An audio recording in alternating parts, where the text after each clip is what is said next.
Question 4a. Given that y is 5 over x plus 6 cube root x, find dy by dx when x is 8. So first of all, we rewrite so it's ready to differentiate. So I'm going to have to hop the x up off the bottom and call that 5x to the power minus 1. And I've got to rewrite my root, or my cube root in this case, as a fractional power.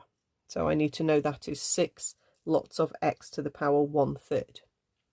Then we can differentiate. So remember, your rule brings the power down and drops the x by one whole number. Any number that's sitting at the front is just going to end up multiplying, and you can sort that out on the next line. Okay, so you have 5 lots of minus 1 x to the minus 2 plus 6 lots of 1/3 x to the minus 2/3. So that gives you minus 5. You can still keep x to the minus 2, or if you want, you can pop that back on the bottom. 6 times 1/3 is a plus 2. And again, you could pop that back on the bottom if you wanted to. I know I've now got one on the bottom and one on the top. Never mind. Because I'm not stopping there. I'm going to substitute in when x is 8. So that's going to give me minus 5 over 8 squared is 64, plus 2 times 8 to the power of minus 2/3.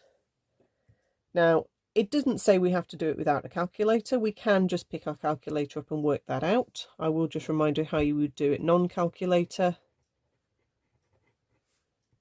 8 to the power of minus 2/3, you would first of all hop it onto the bottom to get rid of the minus power.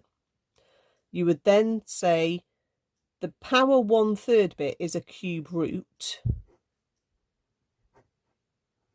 like that, and then the squared is still sitting there.